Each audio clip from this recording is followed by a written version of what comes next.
Hello everyone, welcome back to my channel CG job update. तो फिर से आप सभी का स्वागत है छत्तीसगढ़ में एक और नई भर्ती के नोटिफिकेशन में, जो कि बिलासपुर छत्तीसगढ़ में होने जा रहा है। यह भर्ती तृतीय और चतुर्थ श्रेणी के पदों को भरने के लिए जारी किया गया था, जिसको ऑनलाइन त्रुटि की वजह से निरस्त कर दिया गया था। अब यह भर्ती राष्ट्रीय स्वास्थ्य मिशन के अंतर्गत फिर से जारी कर दिया गया है ऑनलाइन माध्यम से, जिला बिलासपुर के मुख्य चिकित्सा एवं स्वास्थ्य अधिकारी के अंतर्गत। क्लियर है? चलिए देखते हैं इसमें कौन कौन से पद जारी किए गए हैं। तो देखिए, पहला है सेकंड एएनएम का 2 पोस्ट है। इसमें 12,000 आपका पर मंथ सैलरी है। साथ ही क्वालिफिकेशन की बात करें तो 12th pass, ANM pass in INC affiliated training centre, live registration होना आवश्यक है। सेकंड नंबर पर है फिजियोथेरेपिस्ट का 3 पोस्ट, 18,000 पर मंथ सैलरी है। साथ ही qualification bachelor degree in physiotherapist वाले इसमें अप्लाई कर सकते हैं। जैसा कि आपने थंबनेल में देखा, इसमें कुल 140 रिक्त पदों पर भर्तियां की जा रही है। इस भर्ती की अंतिम तिथि 28 फरवरी 2026 को रात 12 बजे तक निर्धारित की गई है। क्लियर है? तो नंबर वाइज इसमें पदों का विवरण देखेंगे और क्वालिफिकेशन डिटेल देखेंगे। तो चलिए वीडियो को लास्ट तक जरूर देखिएगा। थर्ड नंबर पर है फार्मासिस्ट का 1 पोस्ट, 16,500 सैलरी है। साथ ही इसमें डिग्री और डिप्लोमा इन फार्मेसी 50% मार्क्स से पास होना चाहिए अप्लाई करने के लिए। फोर्थ नंबर पर है नर्सिंग ऑफिसर का 5 पद। इसमें आपका 16,500 सैलरी है। साथ ही इसका क्वालिफिकेशन बीएससी नर्सिंग और GNM course passed and live registration in Chhattisgarh nursing council होना चाहिए। फिफ्थ नंबर पर है स्टाफ नर्स का 27 पोस्ट जारी किया गया है। इसका भी क्वालिफिकेशन सेम ही होने वाला है। सैलरी इसमें 16,000 है। साथ ही यूआर में 15 पोस्ट है, एसटी में 4 पोस्ट है, एससी में 4 पोस्ट है और ओबीसी कैटेगरी के लिए भी 4 पोस्ट यहाँ जारी किया गया है। छठवें नंबर पर देखिए डेंटल असिस्टेंट का 1 पोस्ट है, 14,000 पर मंथ सैलरी है। साथ ही इसमें क्वालिफिकेशन आपका रिकॉग्निशन फ्रॉम रिकॉग्नाइज्ड बोर्ड, साथ ही 2 साल का एक्सपीरियंस होना चाहिए। आगे देखिए 7 नंबर पर है फीडिंग डेमोस्ट्रेटर का एनआरसी वार्ड के लिए 3 पोस्ट है, 12,000 पर मंथ सैलरी है। बीएससी होम साइंस इसमें क्वालिफिकेशन होने वाला है। चलिए आगे बढ़ते हैं। 8वें नंबर पर है कम्युनिटी हेल्थ ऑफिसर का 14 पोस्ट, 16,500 सैलरी है। सीएचओ का qualification BSc nursing, post basic BSc nursing certificate and community health होना चाहिए। देखिए 9वें नंबर पर है टीबीएचवी का 2 पोस्ट, 14,000 पर मंथ सैलरी है। साथ ही क्वालिफिकेशन ग्रेजुएट और इंटरमीडिएट 10-2 परीक्षा उत्तीर्ण या experience of working and MPW होना चाहिए। क्लियर है? देखिए 10वें नंबर पर है डेंटल असिस्टेंट का दूसरे प्रोग्राम के थ्रू 1 पोस्ट। इसमें भी आपका क्वालिफिकेशन और सैलरी सेम होने वाला है। 11 नंबर पर है फार्मासिस्ट का 1 पोस्ट। इसमें क्वालिफिकेशन सेम है। साथ ही सैलरी 16,500 पर मंथ होने वाला है। नर्सिंग ऑफिसर का भी 1 पोस्ट है दूसरे प्रोग्राम के थ्रू। इसमें सैलरी और क्वालिफिकेशन आपका BSc nursing, post basic BSc nursing, general nursing and midwifery GNM होना चाहिए। साथ ही 13 नंबर पर है एएनएम का 2 पोस्ट। इसमें आपका यूआर और एससी कैटेगरी में 1-1 पोस्ट जारी किया गया है। इसका क्वालिफिकेशन 12th पास, एएनएम पास और INC affiliated training centre live registration होना चाहिए। आगे बढ़ते हैं। 14 नंबर के पॉइंट में नर्सिंग ऑफिसर का 11 और पोस्ट जारी किया गया है यूएएएम प्रोग्राम के थ्रू।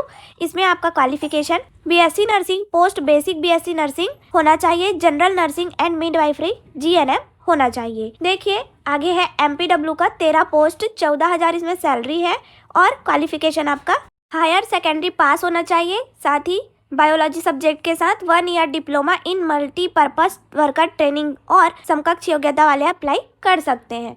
16 नंबर पर है काउंसलर का 4 पोस्ट, काफ़ी अच्छा पोस्ट है, 12,000 सैलरी है। जिसमें आपका केवल PG degree, diploma in psychology, counselling, health education, mass communication, MSW वाले अप्लाई कर पाएंगे। 17 नंबर पर ध्यान देंगे ब्लॉक डाटा मैनेजर का 1 पोस्ट है, 21,000 सैलरी है। साथ ही क्वालिफिकेशन इसमें ग्रेजुएशन पास होना चाहिए 55% मार्क्स से। साथ ही पीजीडीसीए और बीसीए 55% मार्क दोनों में से एक योग्यता रखने वाले इसमें अप्लाई कर सकते हैं। चलिए आगे बढ़ते हैं। सेक्रेटरियल असिस्टेंट का 3 पोस्ट है, 13,650 रुपये पर मंथ सैलरी है। साथ ही इसमें ग्रेजुएशन पास होना चाहिए और 1 year experience in data recording and data analysing. Clear है? साथ ही इसमें आपका वर्किंग नॉलेज ऑफ कंप्यूटर होना आवश्यक है। ये 19 और 20 नंबर पर जूनियर सेक्रेटरियल असिस्टेंट का अलग अलग प्रोग्राम के थ्रू 4 पोस्ट और 14 पोस्ट जारी किया गया है। जिसमें आपका qualification 12th plus 1 year computer diploma बोला गया है। आगे देखिए यहाँ पर 1 साल का डिग्री डिप्लोमा मतलब डीसीए पीजीडीसीए वाले अप्लाई कर सकते हैं।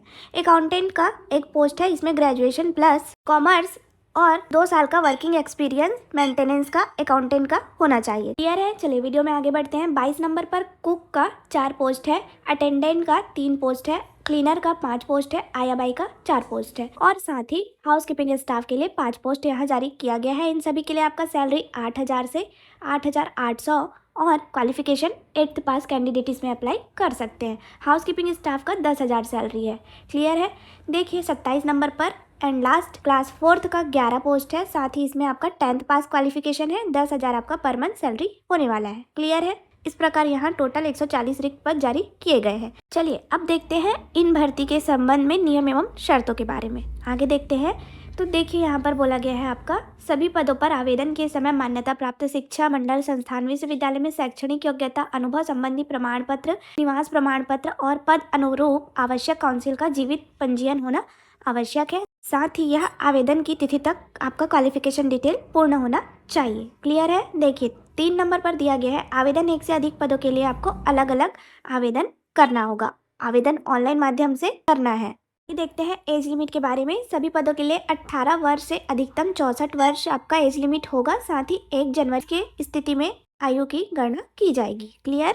चलिए आगे बढ़ते हैं चयन प्रक्रिया के बारे में। तो देखिए पात्र अभ्यर्थियों का चयन निर्धारित अनिवार्य वांछित शैक्षणिक योग्यता अनुभव एवं लिखित कंप्यूटर बेस्ड कौशल परीक्षा में प्राप्त अंकों के आधार पर लिया जाएगा। साथ ही सभी पदों के लिए आपका क्वालिफिकेशन का कितना % वेटेज लिया जाएगा और अनुभव के अंक कैसे प्रदान किए जाएंगे उसका डिटेल यहाँ पर दिया गया है। जैसे कि NHM में कार्यरत है जो उन्हें वर्ष के अनुभव का 3 अंक अधिकतम 15 अंक तक दिया जाएगा और अन्य संस्था में कार्यरत कर्मचारियों को 1 वर्ष के 2 अंक अधिकतम 10 अंक तक दिया जाएगा। इसका विवरण आगे दिया गया है। तो देखिए यहाँ पर पद के क्रमांक के अनुसार कैसे इसका चयन किया जाएगा उसके बारे में डिटेल दिया गया है। तो जिस पद पर आप अप्लाई करेंगे उसका डिटेल एक बार आप यहाँ से पढ़ लेंगे। आगे PDF में पद क्रमांक और चयन का आधार दिया गया है। देखिए यहाँ पर ऐसे अभ्यर्थी जिनका अंक सूची विशेषकर 8वीं ग्रेडिंग पद्धति का है, जिनका ग्रेडिंग गणना स्पष्ट ना हो, उनको ग्रेडिंग गणना पद्धति द्वारा प्रतिशत का उल्लेख करना अनिवार्य है तथा इस संबंध में संबंधित शैक्षणिक संस्था विश्वविद्यालय से संस्था प्रमुख द्वारा जारी गणना पत्रक चार्ट की सत्यापित प्रति आवेदन एवं दस्तावेज सत्यापन के समय प्रस्तुत करना अनिवार्य होगा, अन्यथा उन्हें अपात्र कर दिया जाएगा। क्लियर है?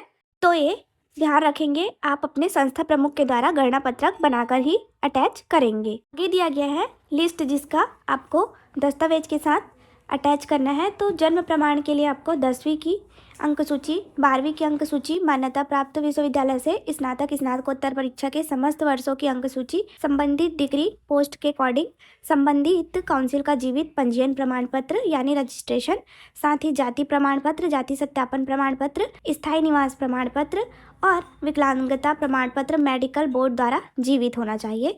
अगर अनुभव का प्रमाण पत्र है तो अनुभव प्रमाण पत्र यदि लागू हो तो। देखिए यहाँ पर GNM नर्सिंग तथा ANM प्रशिक्षण प्राप्त मितानिनों अभ्यर्थियों को मितानिन के रूप में 1 वर्ष कार्य करने पर 4 अंक देते हुए अधिकतम 20 अंकों का लाभ दिया जाएगा। साथ ही कार्य अवधि का प्रमाण पत्र राज्य स्वास्थ्य संसाधन केंद्र रायपुर का ही मान्य किया जाएगा, तभी आपको बोनस के नंबर मिलेंगे। क्लियर है? आगे देखिए 10वें नंबर पर विज्ञापन अंतिम तिथि तक समस्त शैक्षणिक एवं अन्य आहारता पूर्ण होना आवश्यक है। क्लियर? चलिए आगे बढ़ते हैं। 14 नंबर के पॉइंट में देखिए शासकीय अर्ध शासकीय संस्थान में कार्यरत जो कर्मचारी हैं उन्हें अपने संस्था द्वारा जारी अनापत्ति प्रमाण पत्र दस्तावेज सत्यापन के दौरान प्रस्तुत करना अनिवार्य होगा। क्लियर है? साथ ही 25 नंबर के पॉइंट में ध्यान देंगे दिव्यांग आवेदकों को चिकित्सा प्राधिकारी जिला मेडिकल बोर्ड से प्राप्त जीवित प्रमाण पत्र की सत्यापित प्रति संलग्न करना अनिवार्य होगा। केवल ऐसे व्यक्ति सेवाओं पदों में आरक्षण के लिए पात्र होंगे जो कम से कम 40% संगत निःशक्तता से ग्रस्त हो। क्लियर है? धन्यवाद। जुड़े रहिए ऐसी जॉब अपडेट के लिए CG government job update channel के साथ। वीडियो को लाइक शेयर एंड सब्सक्राइब करना ना भूलें। साथ ही बेल आइकन को जरूर प्रेस कर लीजिए ताकि कोई भी गवर्नमेंट जॉब अपडेट आपसे मिस ना हो। मिलते हैं एक और नए वीडियो में नई भर्ती के साथ। Thank you.